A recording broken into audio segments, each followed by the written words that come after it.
বাংলাদেশের অর্থনীতির আকার বড় হলেও সে অনুপাতে বাড়ছে না বিদেশি বিনিয়োগ। করোনার অভিঘাত কাটিয়ে উঠলেও জ্বালানি সংকট, আমলাতান্ত্রিক জটিলতা, অনিয়ম, দুর্নীতিসহ হালে যোগ হওয়া রাজনৈতিক অস্থিরতায় কমছে এই বিনিয়োগ।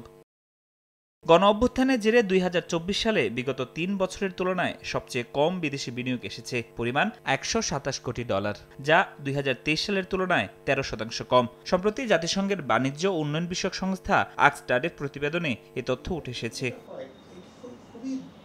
বিনিয়োগ কমাকে আশঙ্কাজনক উল্লেখ করে বাংলাদেশে বহুজাতিক প্রতিষ্ঠানসমূহের শীর্ষ সংগঠন ফিকি বলছে, বিশ্বাসযোগ্যতা, বিনিয়োগ নীতিমালার অস্থিতিশীলতা ও সক্ষমতার অভাব এর পেছনে দায়ী। কমাটা আশঙ্কাজনক, এমনিতেই কম, তার উপর আবার কমছে। আপনি দেখবেন যে আমরা হয়তো কখনো বলেছি যে আমি এই জায়গায় এই ট্যাক্স রিবেট দিব, আবার সেটা দেইনি।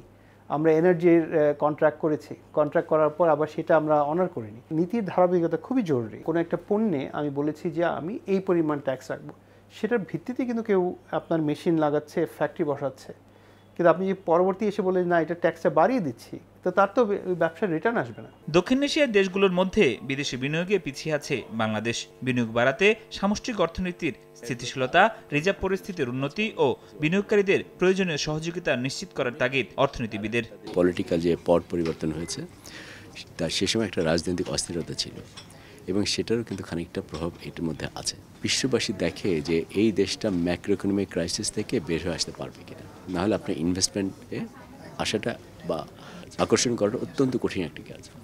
এবং এটার সঙ্গে দেখুন, যদি এরকম অবস্থা থাকে যে আমার ব্যালেন্স অফ পেমেন্টসে সমস্যা আছে, বিশেষ করে আমার রিজার্ভ কমে যাচ্ছে বা রিজার্ভের উপরে চাপ আছে, এরকম দেশকে বিনিয়োগকারীরা সাধারণত এড়িয়ে চলতে চেষ্টা করে। পাকিস্তানে কিন্তু অনেক ইনভেস্টমেন্ট আসে চায়না থেকে। চায়না বাংলাদেশে ইনভেস্ট করতে চায়, কিন্তু সেই ইনভেস্টমেন্টটা হয়তো আমরা এখনও যথাযথভাবে আকর্ষণ করতে পারছি না, কারণ এখানে আমাদের প্রস্তুতির অভাব আছে। বিগত ৬ বছরের মধ্যে ২০১৯ সালে সর্বোচ্চ $১৮৫ কোটি বিনিয়োগ পেয়েছিল বাংলাদেশ।